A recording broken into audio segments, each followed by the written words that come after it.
Shabbat Shalom. Well, I thought it was very apropos that as we're starting to go over the Song of Solomon now, one of the most amazing books in the Bible as far as the bride and the bridegroom, that we would go over the purpose of man 3. I actually didn't really plan on doing a part 2 until part 1 was over, and I realized, I have to do part 2. And I didn't plan on doing part 3. But now after part 2, I realized I need to do a part 3. So this is called Purpose of Man 3, Faith in the 10 Virgins. Faith in the 10 Virgins. If you didn't hear Purpose of Man Explained, part 1, and then Purpose of Man 2 on lineage, please go and listen to them. They're extremely important messages. But if you remember in part 2, I made the comment that once Yeshua came, the second Adam, the seed of Adam, that lineage stopped. That was the end of lineage. And I realized after that message that that's not totally incorrect. The physical lineage may have stopped at that point and the importance of it, but the spiritual lineage really continued. So I want to start out in Galatians 3 and verse 29, where it says, "And if you are in Messiah, then you are a seed of Abraham, even heirs according to the promise." So if you are in Messiah, then you are a seed of Abraham and an heir according to the promise. So right here we see in the Brit Hadashah in the New Testament, seed does continue. It's just not a physical seed, it's a spiritual seed. The physical seed had to be physically from Adam, Ha-Adom, the man, all the way up into the second Adam, Yeshua. But then at that point, like we talked in the last sermon, that all of the first fruit believers are grafted into that lineage of the Messiah. But actually, there has been a lineage that Yeshua has had for 2,000 years under his judicial order, and it's in Mark 3, verse 14. Mark 3, verse 14 says, "And he made disciples of 12 that they might be with him, and that he might send them to proclaim, and having authority to heal diseases and cast out the demons." So he ordained 12 disciples, literally is what the translation says. He ordained 12 disciples. And we know them to be the 12 apostles. And he gave them authority. So the point of the matter is, I know I never realized it when I came into the truth 35 years ago. I never realized that there was a literal body of Messiah, that it wasn't just an analogy, it wasn't just something spiritual, it wasn't just something in my heart, but literally, Yeshua picked 12 men, he trained them, and he started the New Testament congregation, which is a lineage. It's a spiritual lineage of us, and that lineage always continued. After the apostles, they laid hands on other people, and during the Great Revolt and different things that happened in the 2nd century, then the 3rd century, and particularly after Constantine, the believers fled Jerusalem and those areas, and they went to Armenia and different areas there, and they were called Paulicians. And then after that, they traveled to Bulgaria and those areas and Thrice and called Bogomils. And then they wound up in Italy and France and those areas over there, and they were called Waldenses and Sabbatai and Waldenses from Valdos and all types of different names, Catharize. And after that, in the 1600s, they became the Anabaptists. And then when America started, they came over the Pilgrims and the Mennonites in America, who later became the Seventh-day Baptist, and then the Church of God Seventh-day. And then from there, the breakoffs in 1934, the Sacred Name Movement. And today, I would say probably the vast, if not all, the majority of the remnant of the true church, the true congregations of Yeshua are in some form or another part of one of the sacred name groups. And of course, Congregation of Yahweh Jerusalem, ourself, which is centered there, being centered out of Jerusalem, and the head of Yahweh's end time work from Jerusalem going to the nations. So this is a lineage. And I thought it's extremely important because when we're looking at the bride and the bridegroom, we're really going to see that that lineage is really important. That Yahweh in the end time here, in the Laodicean era, it's an era that affects us. Face it, it says that Lot's spirit was vexed living in Sodom and Gomorrah. And I bet you can imagine how that would be. that if you lived in such a vile place, seeing things like he saw every day, your spirit would be vexed too, or at least it should be. But it's the same today. Living in the Laodicean era, it doesn't just affect our congregation or the different branches of Yeshua's congregation, but it affects everybody on the earth. I mean, we're seeing coups and uprisings and the Laodicean spirit, and most recently the Yellow Jackets going to the streets in France and even in Israel. And we're seeing this of ruled by the people. That's what Laodicean means. So it's going to affect the mindset of people. And face it, when I came into truth 35 years ago, basically there was only a handful of options if you were going to come into the truth. You know, the Church of God being one of those options, Church of God Seventh-day, or Worldwide Church of God. Or, of course, the Assembly of Yahweh, but I didn't know about at that time. But there weren't many options, and it was definitely going to be through an organized congregation. And even in the world, you had Protestantism and Catholicism and whatnot.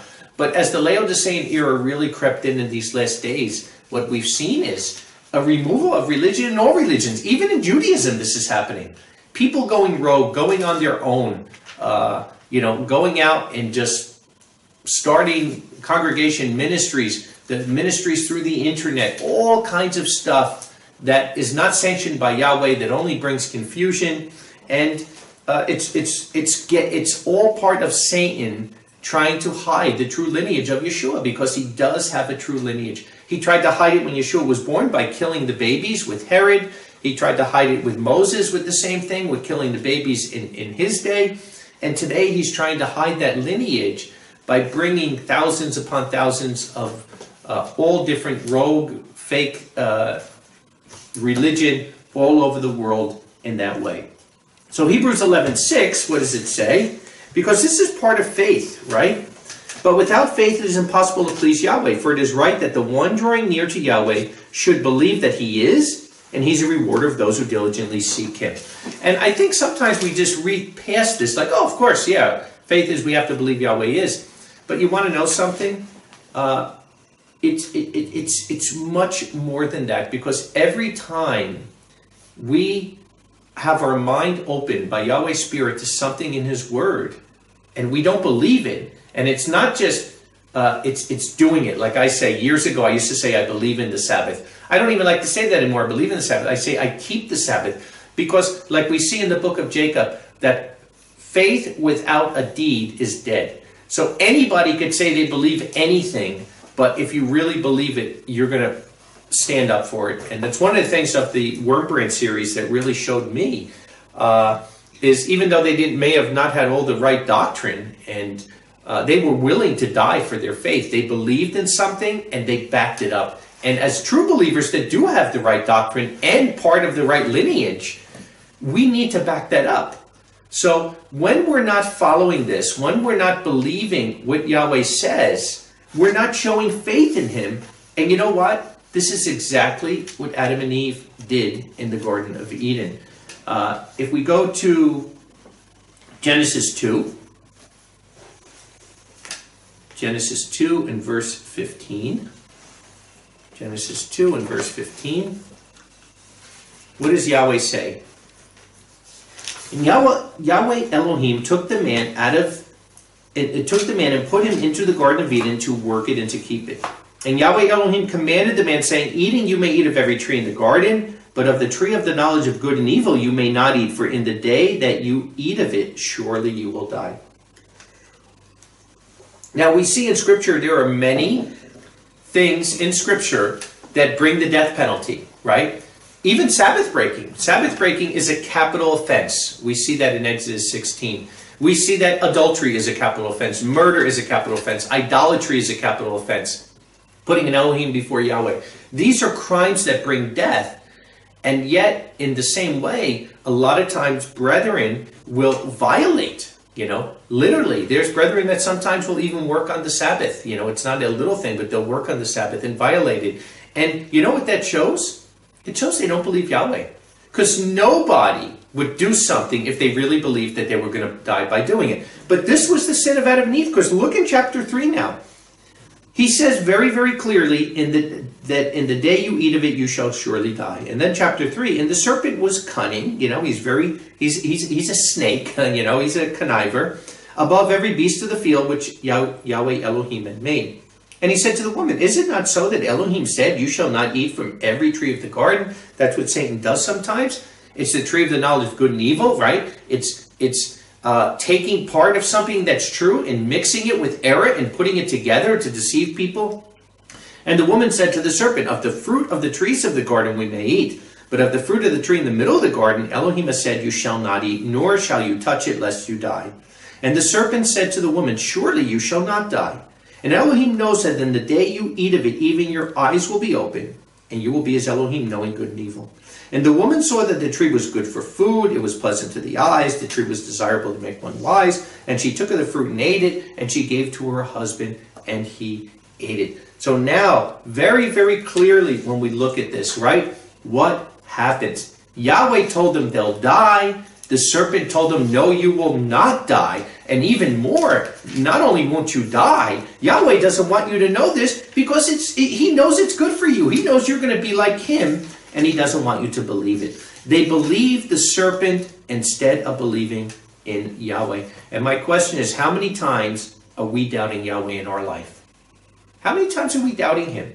Because you know what? Like I said, when we see that Yeshua, and you could read my book, anybody who's watching this, who's never read the book, The Gates of Hell Shall Not Prevail Against Them, please read that book. It is extremely important because it proves everything I'm saying today. There is a lineage.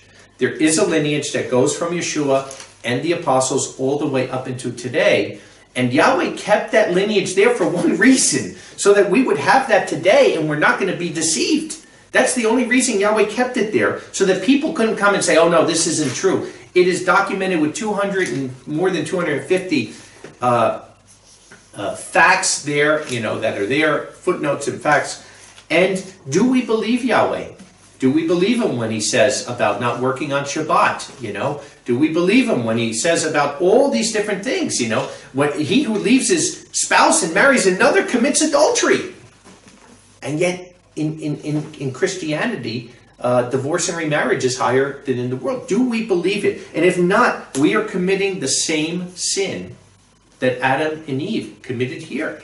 It was simply not believing Yahweh. So where it says, without faith it's impossible to please Yahweh, for it is right the one drawing near to him should believe that he is, and he's a rewarder of those diligently seeking him. It may sound simple, but it's much more than sounding simple. We have to do it. We have to act on it. Because the whole foundation of Scripture and the whole foundation of the purpose of man and the whole foundation of the marriage covenant is based on this. So it's something that we have to think about. We know that the word talks about leaving the world, being sanctified. Again, how many people are so much a part of the world, every new gadget that's coming out, and they're not doing it? The whole existence of mankind, Adom, right? That's the word for mankind. Yahweh created mankind. The whole existence of mankind was for the preparation and preparing of the bride for the bridegroom. That's the whole reason for it. So if we can't believe the promises of Yeshua, you will never be the bride of Messiah. If you can't believe the promises of Yeshua, you will never be the bride of Messiah. Ephesians 5 and verse 21. So really, the main message I want to go over today is laying the foundation of faith and laying the foundation of there is a New Testament lineage.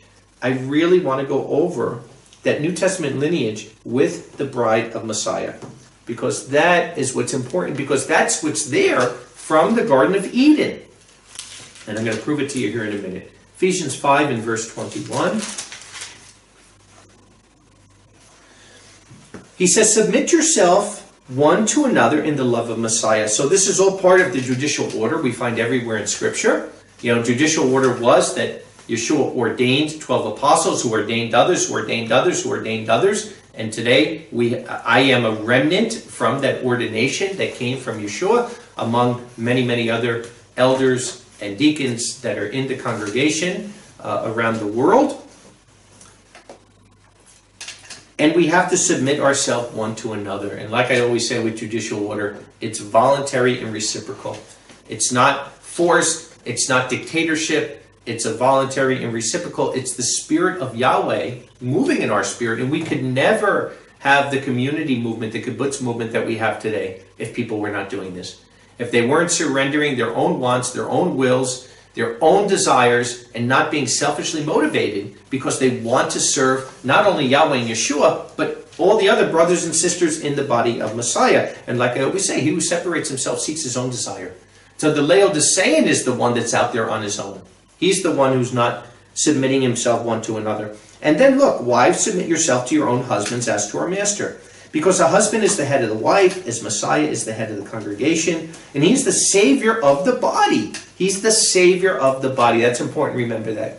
But even as the congregation is subject to Messiah, so also the wives to their own husbands in everything. Husbands, love your wives, even as Messiah loved the congregation and gave himself up. That's why I say judicial order is voluntary and reciprocal. That he might sanctify it, cleansing it by the washing of the water of the word, that he might present it to himself as the glorious congregation, not having stain or wrinkle or any such things, but that it be holy, right? Sanctified, set apart, like we just said, and without blemish. So husbands ought to love their wives as their own bodies. He, loving his wife, loved himself. For then no one hated his own flesh, but nourishes and cherishes it, even also as our master does to the congregation. For we, excuse me, for we are members of his body and of his flesh and of his bones. For this a man will leave his father and mother and will be joined to his wife, and the two will be one flesh. They will be echad. This is a great mystery, but I speak as to Messiah and his congregation. Wow. So where is Paul getting this from? You know where he's getting it from? He's getting it from the purpose of man. Because if you go back to Genesis 1 in verse 26 and 27, what does it say? And Elohim said, let us make man in our image according to our likeness, and let them rule over the fish of the sea and the birds of the heaven and over the cattle and the earth and over the creepers creeping on the earth. And Elohim created the man, Ha'adam, in his own image. In the image of Elohim, he created him. But he created them, male and female. And that's what we said in the other message, the first message that was given, that, okay, Ha'adam is a creation from mankind. Adom means mankind. Ha'adam with the perfect article means the man from mankind that's taken out of it. But in the beginning, before Eve is created, he creates them, male and female. So they're created male and female. Eve is not created. Eve is the only human being and person and woman in the world that was actually not created but taken out of another human being. So even though in one sense you could say every human being since there has been taken out of woman, but it's very different. It's very different. Why? Because this is why abortion is so evil. And it's evil that they're having this mass murdering of 50 million babies a year, killing of innocent babies before they're born, because the seed comes together, right, with the egg, and the baby grows in the womb for 9 months and comes out. That didn't happen with Eve, as we're going to see here. Eve came out of the man because this is about the marriage covenant. This is from creation, and that's what I'm saying. From creation, the whole existence of mankind was for the preparation and preparing of the bride of Messiah. This is the whole existence. This is the whole meaning of the purpose of man. This is why they're bearing fruit. They're not just bearing fruit for the kingdom and multiplying it. It's to bear fruit and multiply for the bride of Messiah. Now we go to chapter 2 and verse 18, right? What do we see here? And Yahweh Elohim said, it is not good the man being alone. I will make a helper suited for him. I will make a helper suited for him. Just 1 second here. I just want to go back 1 page in my notes.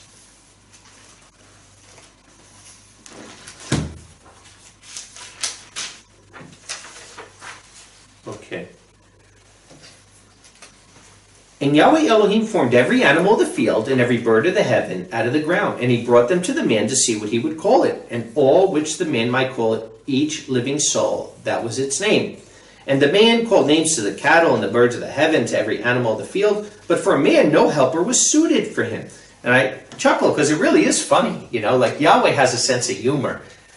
He knows that animals are not going to be compatible with human beings. Like I say, we heard the expression, the dog is the man's best friend, but that's somebody who must be a really, really lonely guy. Because human beings need other human beings. You need somebody you can talk to, somebody who you can relate to, somebody who you can feel certain emotions and feelings with. And over here, you're not going to get that from an animal. So Yahweh, he knows what he's going to do, but he wants to show Adam this. He wants to show him that animals are wonderful. There's a purpose for animals, but it's not the purpose of man. It's not the purpose of marriage. So he brings all these animals. He makes the names of the animals, but that's not good enough. And Yahweh Elohim caused a deep sleep to fall on the man, and he slept. And he took one of his ribs and closed up the flesh underneath. And Yahweh Elohim formed the rib which he had taken from the man into a woman and brought her to the man. And the man said, "This now at last is bone from my bones and flesh from my flesh, for this shall be called woman, because out of the man she has been taken. Therefore a man will leave his mother and father and cleave to his wife, and they will become echad, unified. And they were both naked, the man and the wife, and they were not ashamed." So really interesting, because as we read this here, right, what does he say? At last, bone of my bone and flesh of my flesh. What did we read in Ephesians 5 in verse 30? We are members of his body, of his flesh, and of his bones. Exactly what we just read here. For this reason, a man will leave his father and mother and be joined to his wife, and the two will be one flesh. So the Apostle Paul is equating Eve being taken out of the man to us being part of the literal body of Messiah. That is amazing. That is flooring. And I don't think in the Laodicean era that believers look at this enough, that they understand it's not just that we're slaves, right? Like it says in Corinthians 6, your life is bought and paid for. I think we could understand that. We could understand that if you had a debt you couldn't pay, you become a slave. Now you have to pay that debt off and you're a slave to somebody. But it's more than that. It's not just that you don't belong to yourself because you're a slave and your life is bought and paid for. That's part of it, yes. Eye for eye, tooth for tooth, life for life. The life of Messiah dying on the torture tree is for our life. But it's more than that, because now we are literally a part of his body. We are a part of his body. And literally, it's just like your pinky can't independently say, cut me off and let me go and let me start a pinky business, out wherever. It doesn't work that way. And in a Laodicean era, this is something that's majorly being missed. Eve being taken out of Adam is because she is literally a part of him, like he said, bone of my bone and flesh of my flesh. And we are the same with Messiah, and we have to think this way. And it's not just us, but it's each person in the body of Messiah. We are one body. And this is such a fundamental belief of the New Testament.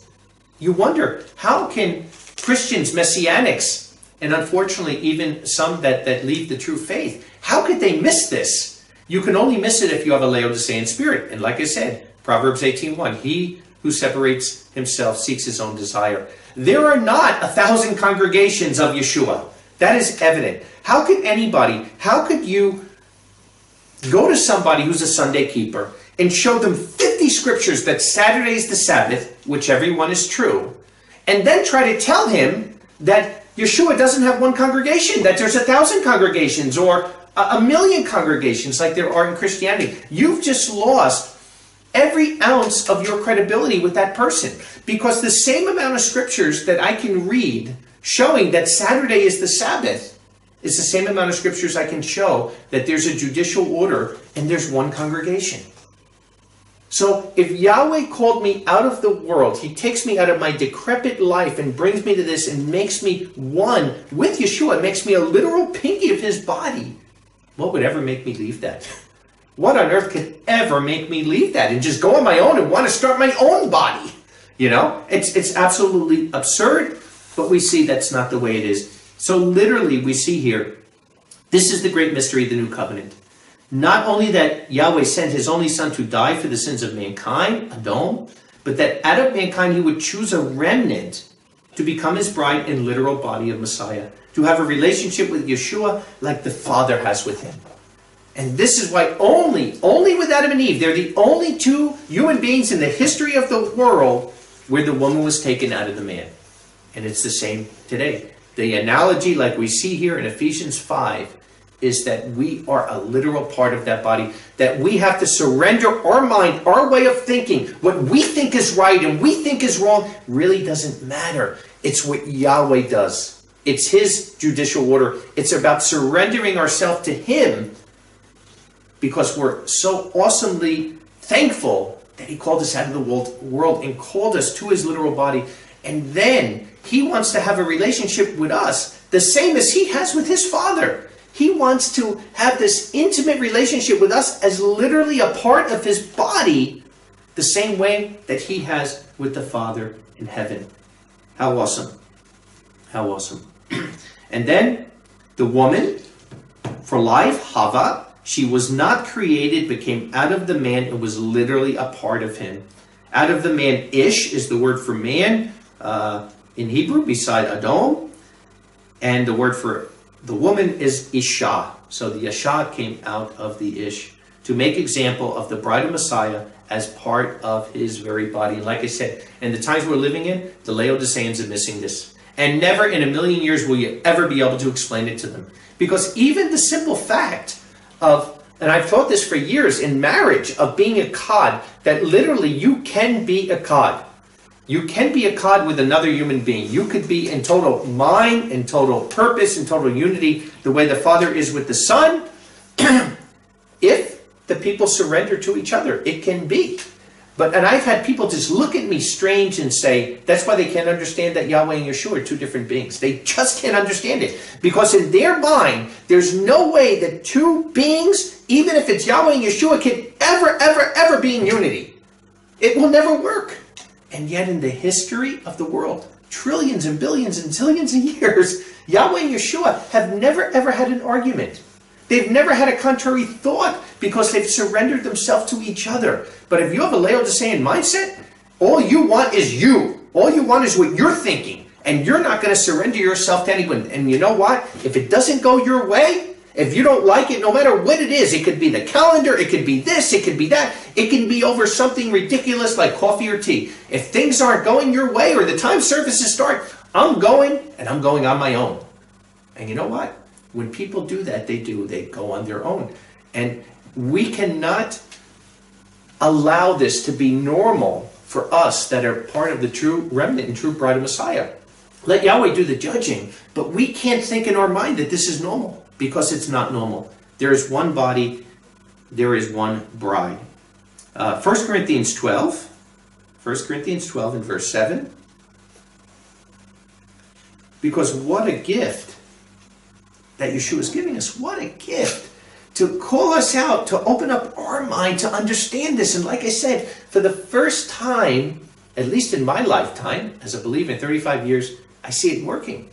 I see people not only surrendering to each other, and not just in marriage, in the congregation, and not just once a week on Sabbath or at the feast times, but I see people living in community, living together, loving each other, surrendering for each other. When something is needed, everybody wanting to help and wanting to give, no matter what the need is. And this is what it's about. So 1 Corinthians 12 in verse 7. 1 Corinthians 12 in verse 7. Says, and to each one is given the manifestation of the Spirit as a help to him.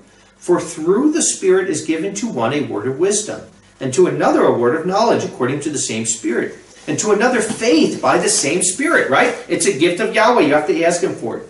To another gifts of healing by the same Spirit, to another workings of power, prophecy, discerning of spirits, different kinds of languages, interpretations of languages. But the one and the same Spirit works all these things, distributing separately to each as it wills. So what happens here? These are gifts that Yahweh gives to each of us according to the way he chooses, right?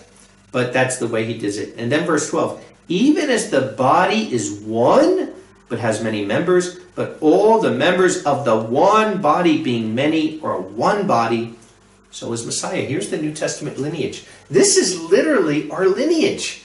You have a physical lineage that went from Adam to Yeshua, and now we have a spiritual lineage, right? It's a spiritual lineage that, how do we know we're part of the body of Messiah? By doing this. By surrendering to each other, by loving each other. All men will know you're my disciples by this, by your love one for another. But how on earth can anybody honestly go to somebody and try to say there's not one body in the New Testament? Like we said, like I just said, Yahweh and Yeshua have never had a contrary thought. They are the most united, Echad example that we could ever think of. And yet he's taken that same spirit, the same exact spirit that's in the Father and in the Son is in us. It's not a different spirit. It's not a lower spirit. It's the same exact spirit to allow us, even though we have free will, because he had to give us free will. It's part of the purpose of man, because he created us in his image and he has free will. But he's chosen to be this way, and we have to choose to be this way. But there's only one body, like it says here. All the members of one body being many are one body, so is the Messiah. There's only going to be one bride. There's not going to be 20 different cities, and 50 different brides. No. And I said this many times in sermons. I said, if Yeshua returned today, what church would he enter? If Yeshua returned today, what church would he enter? Would he go into the Catholic Church? Would he go into the Protestant Church? Would he go into the Episcopalian? Would he go into the Messianic? He only has one body. He has one remnant. I know the congregation he'd go to because his word tells us that. My book proves it. And he's backed it up. So faith, the deed is the evidence of your faith. The deed is the evidence of your faith. So the fact that Yahweh prophesied thousands of years ago to have an end-time work in Jerusalem, and that he's allowing everybody in the world, it's not my work, it's his work, he's allowing me to lead it, but every single person in the world is welcome to be part of that work. And the fact that he's shown blessings, he's even had prophecy fulfilled through this ministry, is proof that we're at least part of it. I'm not saying we're the only ones, because I love all the other branches and parts of Yahweh and Yeshua's congregation. I honor the men who Yeshua has called beside myself, and I want to work and help with everybody who's part of that true branch. But very, very clearly, there is one congregation. You can't just break off and start your own. Yeshua and Yahweh, it would go contrary to everything that they believe in, to have to do something like that. And what people have to do is they have to understand this, and they have to humble themselves and realize this is something bigger than me. It's not about me, right? It's about being one body, so is the Messiah. For also we were all baptized by one Spirit into one body, whether Jews or Aramaeans, whether slaves or free, even all were given to drink into one Spirit. For also the body is not one member, but many. If the foot says, because I am a hand, I am not of the body, is it not of the body? If the ear says, because I am not an eye, I am not of the body, on account of this, is it not of the body? If the body were an eye, if all the body were an eye, where would be the hearing? If all were hearing, where would be the smelling? But now Elohim set the members, each one in them, in the body, even as it pleased him. So I didn't choose to be the leader of Jerusalem. Yahweh put me there, the same way he put leaders in Africa and Asia and the United States and all over the world. Yahweh puts the people as it chooses him.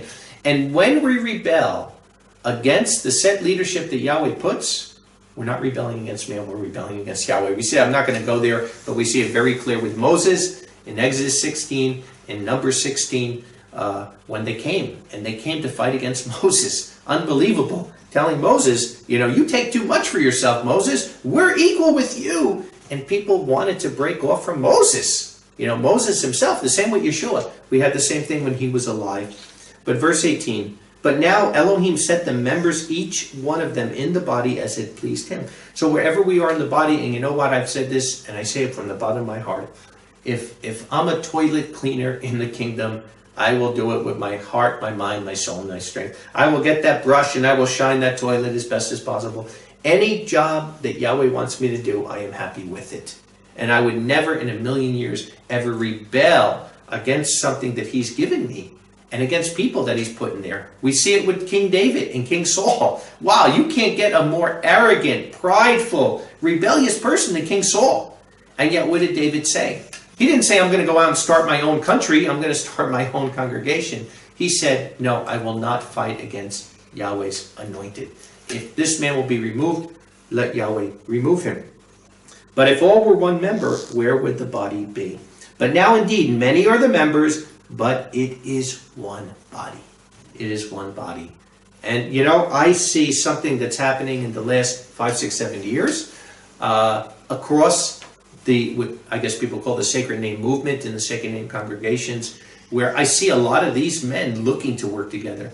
I see the men that are part of this end-time remnant beside Congregation of Yahweh Jerusalem reaching out, wanting to work together, submitting to each other, and not, you know, not looking to just be on their own and break off and do their own thing, because we are one body and we have to accept this. And even though we may have some differences doctrinal-wise and other things, at the same rate, we have to honor the fact that they are part of that remnant.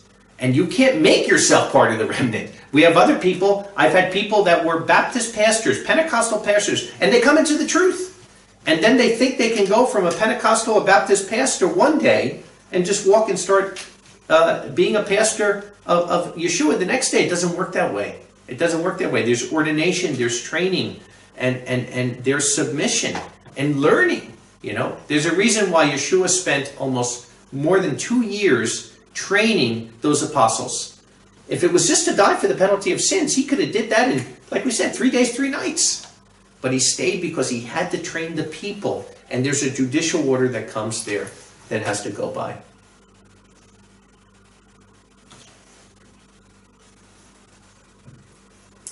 Verse 25, but that there not be division in the body, but that the members might have the same care of one for another. And if one member is in pain, all the members suffer. If one member is honored, all the members rejoice. And you are the body of Messiah and members in your respective places. And Elohim placed some in the congregation, firstly apostles, secondarily prophets, thirdly teachers, works of power, gifts of healing, and then it goes on. So very, very clearly, judicial order. There's a judicial order. That Yeshua ordained these men himself, who ordained others, and that judicial order is still there today. Yeshua is the second Adam. He's a life-giving spirit, and we are part of his very body. We can't survive separately. You know, it's impossible. You cannot survive separately. John 10, you cannot survive away from the body. Yahweh didn't make it to be that way. You know why? Because he is the body. The body is Yeshua. It's not a man. It's not an earthly government. He is the head of the body. And if he made it where you can survive without him, what would be the purpose of it? What would be the purpose of life? And that's the whole purpose of man. That even the other human beings that were created at creation, they weren't evil. But without Adam bringing the Spirit of Yahweh to them, how quick did they become evil? You know, like I always say, there is no such thing as darkness. It's simply the absence of light. And the absence of Yahweh in our life will just bring evilness and the worst evil thing that we can ever imagine. We need Yahweh, the head of our life. The whole point of this test, and life is a test, is surrendering our will to his will. And it's not easy in the time we're living in, because we're living in the most evil time we ever had. And that's why we need to come out of the world. We need to be separated from the world. We need to be not part of all the things the world is doing. But John 10, 1 through 5 says, truly, truly, I say to you, that he who does not enter into the sheepfold of the flock by the gate, but climbs up another place, he's a thief and a robber. So there's one gate of this congregation, right? Yeshua has had that gate for 2,000 years. He's the one who built the fence. He's the one who started the congregation. He's the one who put the gate. He's the one that gave the apostles the foundation, the doctrine, and told them what you need to do to bring people into this congregation. The Apostle Paul, 3 years on the glorified Yeshua, was with him at Mount Sinai and learned from him. So, wow, the Apostle Paul really has an insight to this. And we have pastoral epistles in 1st and 2nd Timothy and Titus telling us exactly how to run Yeshua's congregation. Everything from ordination to baptism to how to teach, what to teach, our doctrine, everything is there. And it's not for any human being to decide for himself. And that's why I say, an elder is not separated from the body of Messiah. He becomes an elder by being a mature brother and understanding the doctrine and being able to teach to others. And then he's recognized in the congregation as an elder. And then from that point, he's got to do that job as an elder, which is what? Following the judicial order that was already there before he became an elder, and just being able to give and teach it. Now, if that person leaves that doctrine, if he just gets his own doctrine and decides he wants to go his own way, he's lost his qualification as an elder, because that's exactly what it says. So somebody who's never been trained, we look at the whole Messianic movement, and you see people who basically have never been trained, never ordained, nothing. You know, some of them have theatrics, sure, they can dress up, in all this different Mideast garb, or even dress up like Santa Claus and do all these different things. But that does not make you an elder of Yahweh. So there is a judicial order. And what is the absence of that judicial order? Chaos. That's the chaos we see today. And that's why there's all different false doctrines and everything. So you got to come in through the gate. You got to come into the congregation through the way Yeshua said. You don't climb over the wall another way. So like I said, even if you're a Baptist pastor for the last 25 years and you come to truth, you have to still come. Doesn't mean you didn't learn anything as a Baptist pastor. There's a lot of good things you could have learned in your character. But if you're coming into Yeshua's congregation, you have to be trained into leadership all over again, because you learned from false religion. It's that simple. He says, but the one entering through the gate is the shepherd of the sheep. The doorkeeper opens to him, and the sheep hear his voice, and he calls his own sheep by name and leads them out. And when he puts forth his own sheep, he goes in front of them, and the sheep follow him because they know his voice. But they will not follow a foreigner, never. But they will flee from him because they do not know the voice of the strangers. And this is what I say as we're going over Song of Solomon, and we see the love of Yeshua for his bride and the love of the bride for Yeshua. The true bride of Messiah, the 144,000, the ones with Yeshua on Mount Zion to follow the Lamb wherever he go. They can never be deceived by these charlatans. And you know what? Not only can't they be deceived, they wouldn't even be looking for it. The true bride of Messiah would never be surfing the internet for all kinds of false, perverted doctrine. I call it spiritual pornography, because it really is. It's evil, and it will tear your spirit down, because the true brethren, the true bride, they know the voice of the shepherd. They know the voice of the shepherd, and they're always going to follow that voice. And like I said, to think that the Father and the Son have never, ever, ever had a disagreement. They are Ikkad. They are one in purpose, they are one in thought, they are one in goal, and they are totally unified. And we can be the same way, because we are part of his very body. That all we have to do is get our mind out of the way, surrender to him in faith. That's what faith is, believing that his way is better than our way, and quit our way. Stop letting pride come in before it. Stop wanting our way. Stop being offended. Stop playing the victim, because that's what the Laodicean loves to do. The Laodicean has 100 reasons to hell on why he's the victim. And that's what all the time. Because of this, because of that, he looked at me the wrong way, he said this, he offended me here, he didn't give this, I did all this work and nobody... It's 100 ways to hell. 100 ways to hell that the Laodicean has. Because he's playing this victimhood, and victimhood will get you nowhere in life. That's exactly what Satan wants you to do. Because it doesn't make you feel better, it doesn't get you what you want, it just will leave you in a state of bitterness, a root of bitterness, which we know in the Bible leads to nowhere, a root of bitterness. And it will make your life miserable. And you tell me, anybody that's a victim, if they have those 9 fruits of the Spirit, if you're a victim, you will never have love, joy, peace, patience, faith. You'll never have that. Because you're sulking in your own mind, and all of these false paradigms, which you're thinking, is going on to you that really aren't even true. So it's extremely important that we understand this. There's only one gate. We have to follow the judicial order of Yeshua. 1 Corinthians 15 and verse 44. 1 Corinthians 15 and verse 44. Because to the true bride, and that's who I'm speaking to. I'm not speaking to Laodiceans. I know they're never going to understand or learn. But to the true bride, we have to embrace what Yeshua is doing in our life. 1 Corinthians 15 and verse 44. It says, there is a natural body.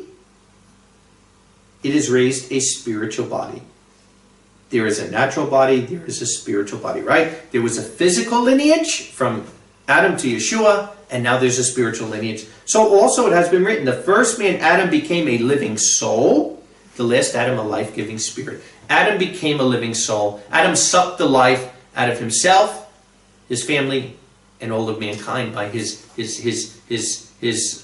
lack of belief in Yahweh. But the last Adam, Yeshua, became a life-giving spirit. And now every one of us have the Holy Spirit in us, and we can give that Holy Spirit to others. We have the ability, when we breathe and words come out, we have the ability to give life with our words or take life, right? The power of life and death are in the tongue. And what do? Every day we wake up, we could smell the air and say, thank you, Yahweh, and have words of life and be giving and uplifting, or we could be cutting people down and just have bad words to say. But not the spiritual first, but the natural, afterward the spiritual. So if all you're doing is criticizing, playing the victim, doing this, then you're in the natural state. You're never going to go into the spiritual. The natural comes before the spiritual. You have to deny that. You have to rebuke it.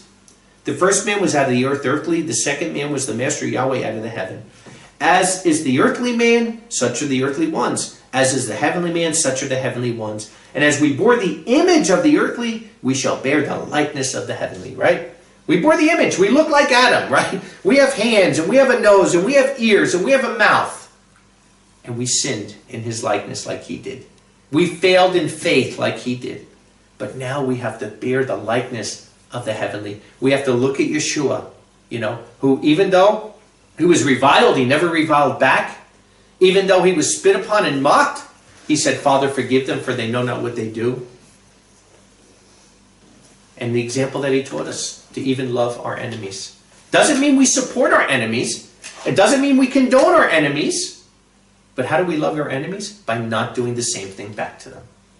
By not doing the same thing. And one of the most powerful things that will always be in my life is when Richard Wurmbrand, after he was beaten unmercifully for praying, literally just for praying, and he's sitting in that room again, and the guard comes after he was just beaten, and he sees his crippled hands and blood coming down, and he says, what's wrong with you? You've lost everything. Everything you've had has been lost. You have nothing anymore. What on earth could you still be praying for? And he says, I'm praying for you. Praying for you. He wasn't condoning the evilness of that man, but he was praying that that man would see the evilness of his ways and change. Ephesians 4. Ephesians 4, we have to get this mentality. We are one body. We are one body. And you know what? If people don't want to be, it's a choice. If people don't want to be part of that one body, that's their choice.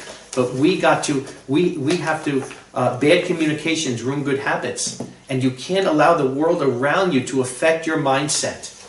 And it doesn't matter if it's false religion, it doesn't matter what it is. Sometimes it can even be neighbors that are close to you. It could be family members. Or even, unfortunately, even at times, sometimes even within the congregation. There are people that need to be avoided because they're not grasping this. And Paul tells us if people are gossips, if they're this, if they're that, to avoid such people. And particularly people that wind up leaving the congregation and attack the congregation, that are drawing people away to falsehood, that are taking them from the truth. Why on earth would we want contact with people that are doing that?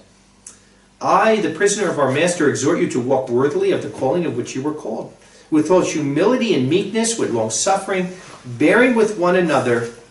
I'm in Ephesians verse 4. Being eager to keep the unity of the Spirit in the bond of peace. And there can only be peace if there's real unity. And real unity can only come by denying our will to the will of Yahweh the Father. There is one body and one Spirit, even as you were called in the hope of your calling. One Yahweh family, one faith, one baptism, one Elohim and Father of all, the one above all and through all and in you all. So like I said, Yahweh can't be divided. And if we have this mentality, and believe me, in my 35 years, there are several times where I saw things that were not right that I could have easily said, I'm going to walk away. They're not doing it right, I'm going to walk away and I'll start on my own. I never did that. I never did it until the organization walked away. And then I just stayed where I was because they left. But I realized that from the day I joined, that Yahweh, I was so thankful. He called me out of Catholicism, out of a dead, demonic religion that I thought was true. He called me into his one true congregation. He called me into here. He called me. I was trained. There was elders. There were brethren. In the congregation is like a mother to us. And I was thankful for that. Now, not in a million years would I have ever thought of just going out and starting my own congregation.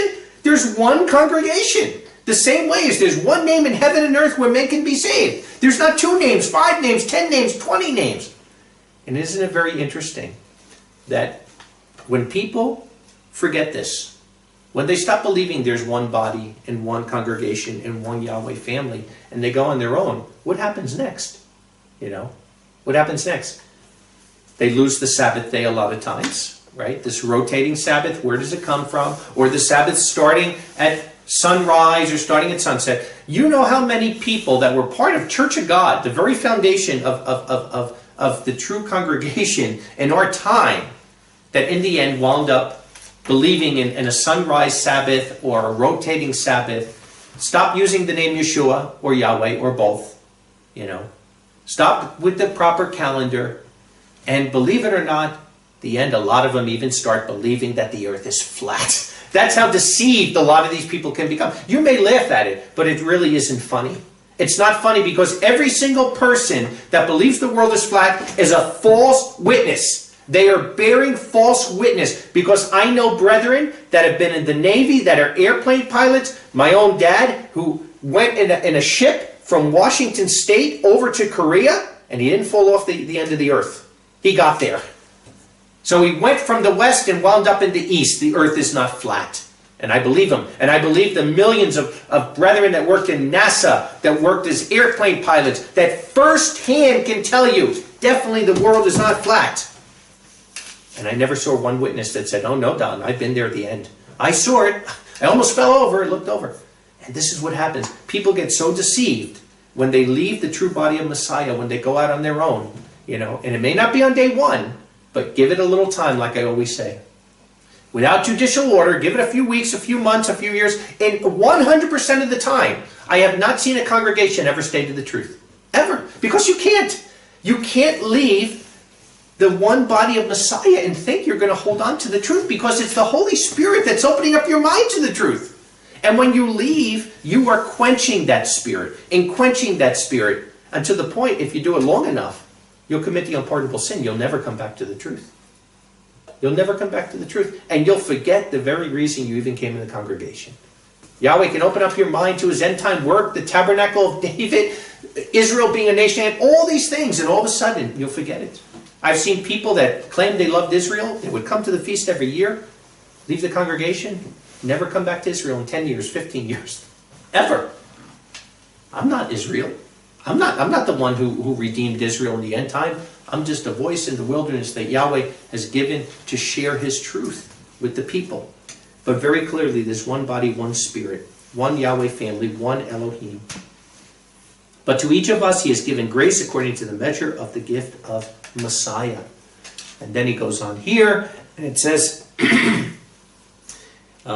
he that came down, in verse 10, is the same who went up into the heaven, that he might fill all things. And indeed, he, Yeshua, has assigned some to be apostles, some prophets, some evangelists, some shepherds and teachers, for the perfecting of the saints, for the work of the ministry, for the building up of the body of Messiah, until we all may come to the unity of the faith and of the full knowledge of the Son of Elohim, to a full-grown man, to the measure of the stature of the fullness of Messiah, so that we may no longer be like children, being blown and carried by every wind of false doctrine of men, who through their craftiness are very skillful in deceiving the people. Who was the one who was very skillful and cunning? Didn't we just read it in chapter 3? The serpent.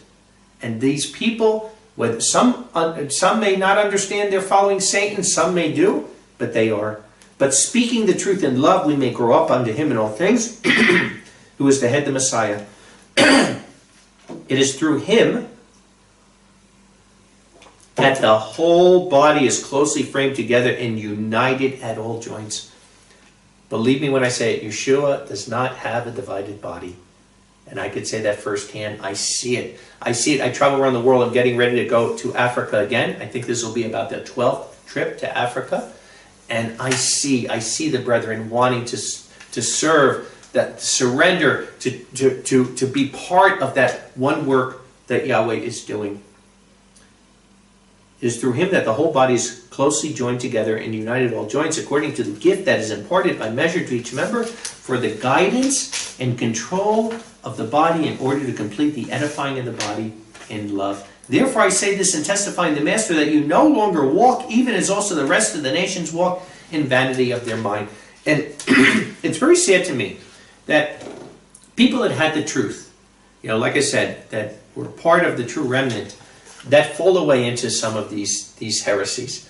And like I say, in not one case do they say, hey, I studied the Bible and I came to this. I just one day studied the Bible and started to believe the earth is flat, or that the Sabbath rotates by the new moon.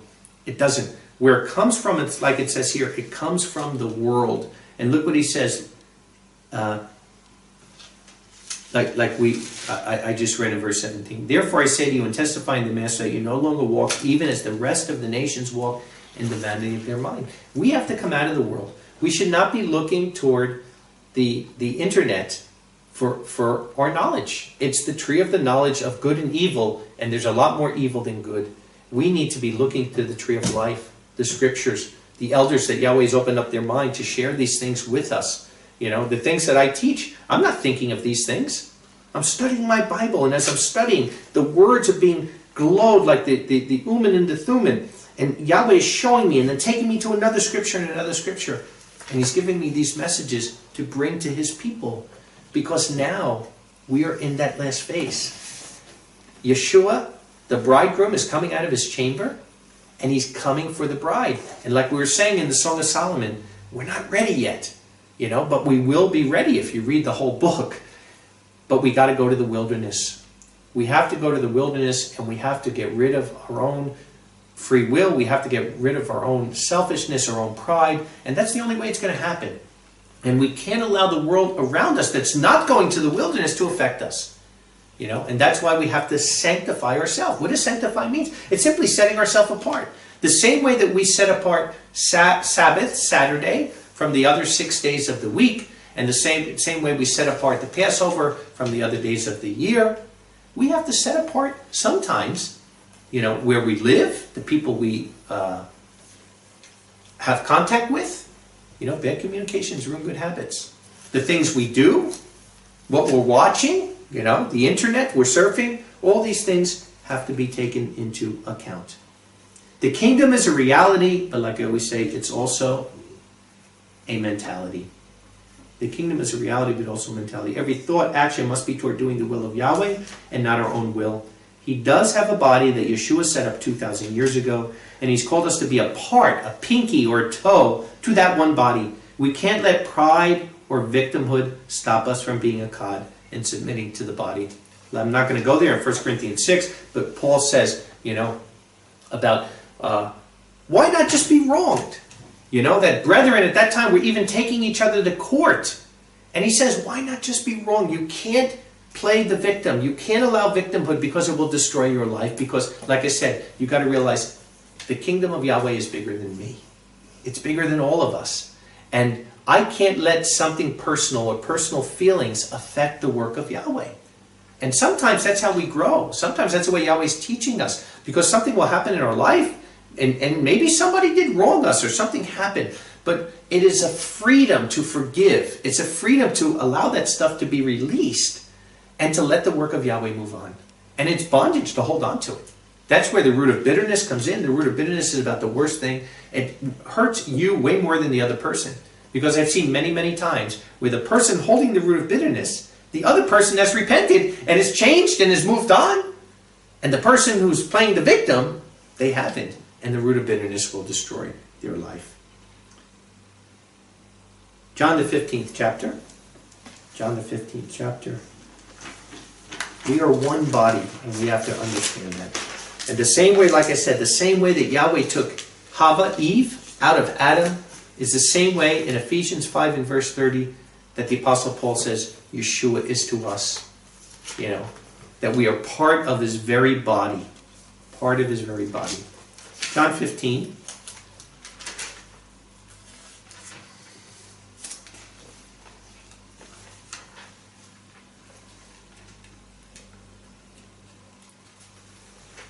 says, I am the true vine, my Father is the vine dresser.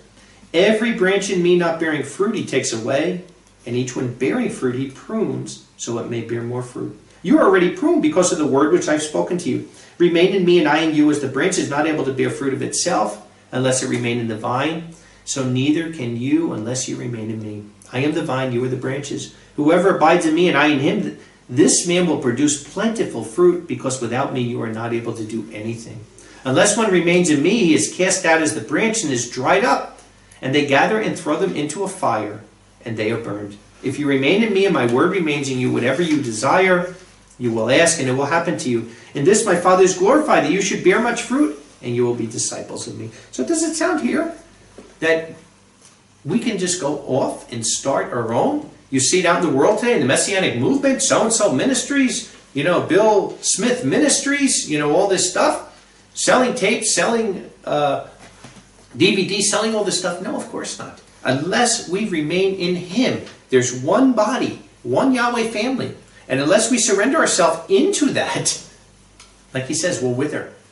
We won't survive. We won't make it. Verse 16, you have not chosen me, but I chose you and planted you, that you should go out and should bear fruit, and your fruit remain, that whatever you should ask the Father in my name, he may give to you. These things I command you, that you love one another. If the world hates you, no, it hated me before you. If you were of the world would love its own. But because you are not of the world, but I chose you out of the world, because of this the world hates you. Remember the word which I said to you, a servant is not greater than his master. If they persecuted me, they will persecute you. If they kept my word, they will keep yours also. But all these things that they will do to you on account of my name, because they did not know the one who sent me. So very, very clear. I never preach my own word.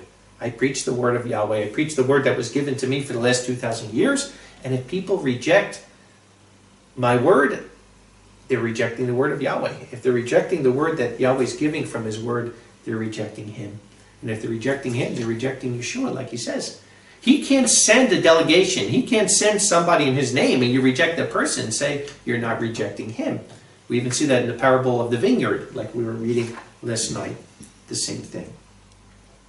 So let's go to Matthew 25 now in our remaining time, to the 10 virgins. Matthew 25, because it's extremely important, because there's 10 virgins, 5 are Philadelphians, 5 are Laodiceans.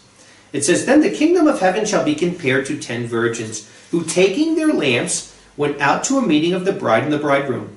And 5 of them were wise and 5 foolish. Those being foolish, taking their lamps, they did not take oil with them. But the wise took oil in their vessels and their lamps. So what do we see here?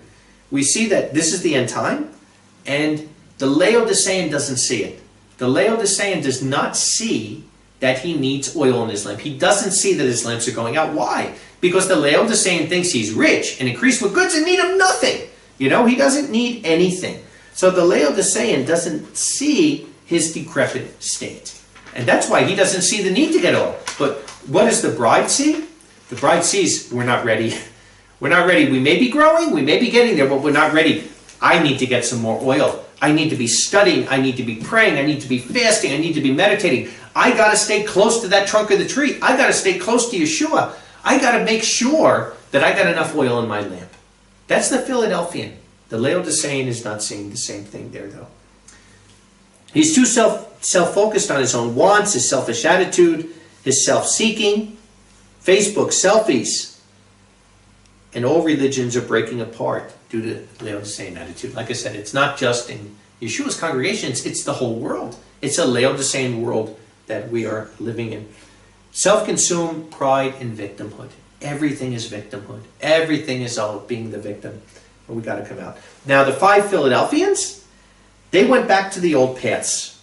They surrendered their pride. They lost their self-desires. They only focus is to love Yahweh with their whole heart, mind, soul, and strength, and love their neighbors as themselves. They want to live in community because they see the body as a part of the bride collectively. They see the body as a part of themselves. When one member suffers, we all suffer. When one member is glorified, we all glorify. So when a member maybe got a raise at work, or maybe something happened, they got a new job, or they had a baby. You don't see any kind of jealousy because they got something that someone else won. No, there's happiness, because when one is happy, we're all happy. And same as when somebody's suffering, we find out somebody is sick, then we're all praying and we're all feeling it, because we are one body. We're feeling it to each other. We're the bride collectively. They realize they are only a pinky or a toe and only a small part of a bigger body, and it's not about them. The Laodiceans, they think they have everything because they don't need anything. Because they judge success by money, mammon, personal gain, Facebook likes, their own selfish goals and ambitions, not for the end-time work of Yahweh, only self-gratification. And that's why many, especially in these private ministries, they think they're doing great. Because maybe they can get 500 people coming to a meeting. Maybe they could sell 1,000 books. And they think, wow, that's all great. But it has nothing to do with the kingdom of Yahweh. It has nothing to do with the bride of Messiah. It has nothing to do with the redemption, the end-time work of Yahweh, from Israel, and the redemption that he's doing. So now let's go to verse 5. But the bridegroom delaying, all nodded and slept. Right? Everybody slept. We all would have thought Yeshua was coming sooner than what he did. But yet, the bride never lost focus or understanding of the truth, what Yahweh is doing in the end time, restoring Israel, the tribes in diaspora, judicial order from Jerusalem. So even though maybe on a prophetic realm, maybe some of us like myself thought, wow, Yeshua would have come earlier than this. But at the same rate, I could say I never lost my focus. Never changed the truth, never got off on a side note. And people ask me sometimes, how on earth in the world we live in could you have stayed so straight? I say I got blinders on. I don't look to the right, I don't look to the left, I look straight ahead, period. Period, and that's it. And we got to make sure the kingdom of Yahweh is always first in our life. Verse 6 through 9 now. And at midnight a cry occurred, behold, the bridegroom cometh, go out to meet him. Then all those virgins were aroused and prepared their lamps. And the foolish said to the wise, give us some of your oil, for our lamps have gone out. But the wise answered, saying, no, lest there not be enough for us and you, but rather go to those who sell and buy for yourself. Right? So they weren't following the leadership that Yeshua ordained. They were going on the internet and they're buying for themselves, buying DVDs, buying books, buying all this stuff. And what's happening? Some of them even getting into false tongues and that kind of stuff.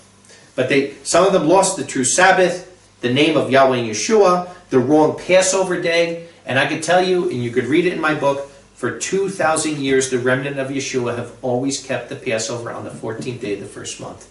That is one of the foundational truths I learned when I was in Church of God. And yet some Church of God people that were there for 25 years, some of them that were even elders in Church of God, wound up changing to the 15th Passover, the Jewish Passover. They left the truth, and the Holy Spirit stopped working with them. False calendar, some of them even getting into false tongues, bearing no fruit. They're blinded, so they seek the internet for knowledge instead of the servants of Yahweh. And like I said, some even believing the earth is flat. And just as Adam believed the lie of the serpent, 5 were foolish. And if you look that word up for foolish, it literally means to be dull, to be stupid, to be a blockhead, to be absurd. And that's exactly what it is. It's being a blockhead. It's being absurd. Anybody in this day and age with all the knowledge we have out there, to believe that the earth is flat is literally stupid. And that's what the word means. That's not me saying it. That's what the word literally means. Just as Adam had the tree of life and chose death through the tree of the knowledge of good and evil, these Laodiceans through pride are doing the same thing today. Like I said, all smoke and mirrors. There's no real truth. There's no change of character. It's all looking for the next thing. They're all all excited about this kind of conjunction or this blood moon. Until it happens, they don't even understand what it's about, because they are important, and then they go to the next one. Write books, write this, make DVDs, sell them for $50, and that's the end. Matthew 25:10. But they going away to buy, the bridegroom came, and those ready went with him to the wedding feast, and the door was shut. So that's the Laodicean. See, he doesn't understand. He thinks he's rich and increased with goods in need of nothing, but when this time comes and the door is shut on him, he'll realize he's poor, he's blind, and miserable, and naked. Yeshua giving the sign that his return is close. The bride is getting ready, having a kingdom mindset, But the Laodicean is out buying from Amazon. He'll be locked out, has no concept what Yahweh is doing in the end time. And then verse 11, and afterwards the rest of the virgins came also, saying, Master, Master, open to us. But answering he said, Truly I say to you, I do not know you. Therefore be alert, for you do not know the day or the hour in which the Son of Man comes. We must be alert. Don't leave the camp. Stay connected to the one body of the bridegroom. It's very, very clear. I mean, I've seen everything. I've seen people that have left Yeshua's congregation and have literally denied Yeshua and become Jews. There's been people that have actually become Muslims. They leave the congregation and become Muslims. And that's why I say the fact that you meet somebody at a feast or you meet somebody at a meeting, man, Yahweh is very clear. You know them by their fruits, and that's what you have to judge. You can't just, that sometimes someone will come up at a feast, you know, and they'll say, hey, that maybe it's the second time they were there. They were there 10 years ago. And they say, whatever happened to so-and-so? And I wouldn't even know who. Oh, that person. They were only here once. And then they became a Muslim. You know? So don't just think because somebody's sitting in a chair that they're a brother or sister. You'll know them by their fruits. And a brother or a sister is somebody who's part of the one body of Yeshua. And it's somebody who's living for that. It's somebody who's sacrificing every day. It's somebody who's serving in the body, even with widows, remember? Who is a true widow? One that washed the feet of the saints. You know, somebody that's not out there busybody gossiping. And this is how we have to look at it.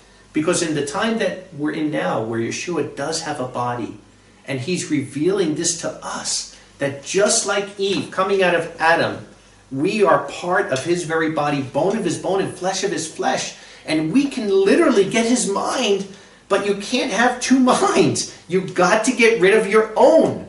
And you have to stop playing the victim. You have to stop letting pride come into your life. And you just have to let it all go. And then the fruits of the Spirit can fill your life. And you could become somebody you never thought you could. Colossians 1 in verse 9. Colossians 1 in verse 9.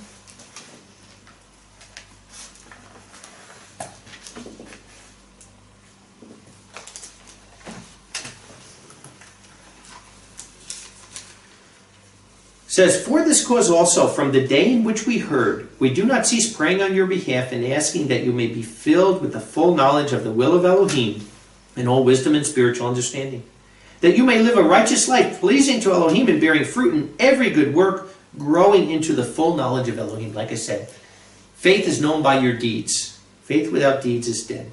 Being empowered with all power according to the might of his glory, to patience and long-suffering with joy, so that you may joyfully give thanks to Elohim the Father, who has enlightened and made us a worthy inheritance of the saints. And he's delivered us out of the authority of darkness. He's delivered us out of that cunningness of Satan, the serpent. And he brought us into the kingdom of his beloved Son, in whom we have attained salvation and the forgiveness of sins, who's the image of the invisible Elohim, the right of the firstborn of all creation. Then it says, all things are by him and through him. He is the head of the body, the firstborn of the resurrection. Let's drop down to verse 21. And you then being alienated and hostile in your mind by evil works, but now peace has been given, right? Has peace been given? Or are you still alienated? Do you still have a mind of victimhood? Are you still thinking in bitterness? Let it go. The Spirit of Yeshua can change you. And you who have been alienated and hostile in your minds by evil works, but now peace has been given through the sacrifice of his body and his death, so that he may raise you before him holy and without blemish and blameless. The bride goes into the wilderness, not totally ready. She comes out with white garments. If indeed you continue, so right, this is how it's going to happen, that you... through his death, so you may be raised, that he may raise you before him holy and without blame and blemish. If indeed you continue in the faith, grounded and settled, and not being moved away from the hope of the good news, which you have heard and which has been preached in all creation under heaven, which I, Paul, became a minister. The truth is the truth is the truth. And the end times we're living in, we have to worship Yahweh in spirit and truth. And the truth doesn't change.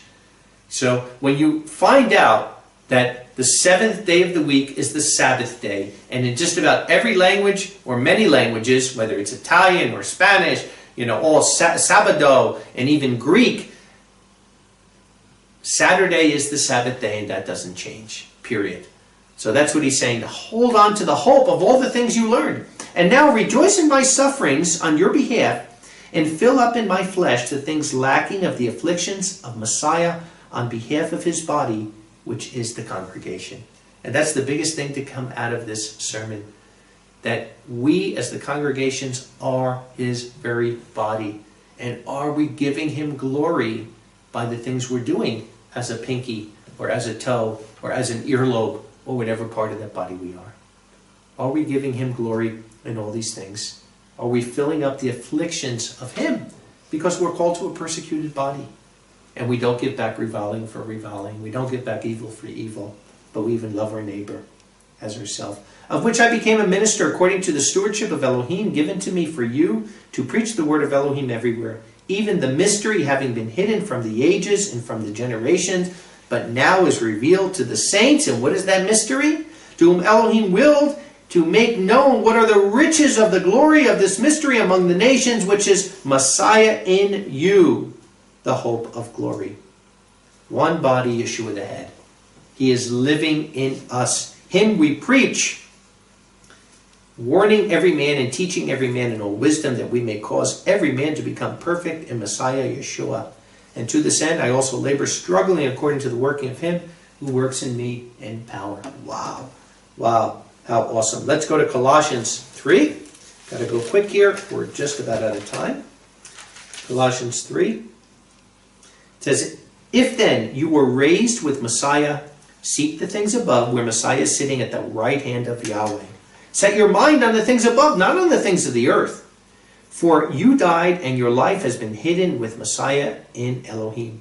Whenever Messiah, our life, is revealed, then also you will be revealed with him in glory. He is our life. We are part of his body. We don't have our own body anymore. And we have to be living everything we do to the glory of him. Drop down to verse 8. But now you also put off these things, wrath, anger, malice, evil speaking, filthy congregation out of your mouth. Do not lie to one another, having put off the old man with his practices, and put on the new life, which is renewed in knowledge after the pattern in which it was originally created, right? So the purpose of man. Yeshua is the second Adam, and we are part of his body. So we need to become part of that second Adam. And we have to put on the new life, which is renewed in the knowledge after the pattern in which it was originally created. We're going back to Eden. And this is what we have to do. Everything in Eden was perfect. Whether it's our life, the way we eat, whether it's our mind, our mentality, whether it's how we serve, how we serve our family, how we serve our boss at work, how we serve the brethren. We have to all get back to that kingdom mindset of how it does there. And then he goes on. I'm not going to read it. We really don't have time for it. But I'll read it. Verse 15. And let the peace of Messiah rule in your hearts. For that goal you are called in one body. And be thankful to Messiah. Verse 17. And everything, whatever you do in word or in work, do all things in the name of our Master Yeshua, giving thanks to Yahweh the Father through him. And then he goes over what we read in Ephesians. Wives, be subject to your husbands. Husbands, love the wife. Children, obey the parents. Fathers, don't provoke the children. Servants, obey masters. Everything within judicial order. It can't come if you're holding on to your own will. You have to let it go, and you have to be able to come under the judicial order of Yahweh. Ephesians 3. Ephesians, the 3rd chapter. A couple more scriptures. We're just about done. Ephesians chapter 3. Verse 1 through 5. For this cause I, Paul, am the prisoner of Messiah Yeshua on behalf of you, the nations. Have you indeed heard of the stewardship of the grace of Elohim given to me for you? He made known to me the mystery by a revelation, as I wrote to you before. So when you read it, you are able to realize my understanding in the mystery of Messiah, which was not made known to the sons of men in other generations, as now it is revealed to his holy apostles and prophets in the Spirit. So these other generations did not understand that the congregation is the literal body of Messiah.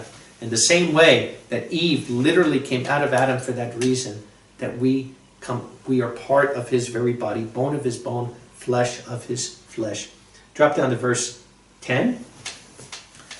So that now to the principalities and to the authorities in heaven might be made known through the congregation the manifold wisdom of Elohim, according to the eternal purpose which he accomplished in Messiah, Yeshua our Master, in whom we have boldness and access and confidence through his faith.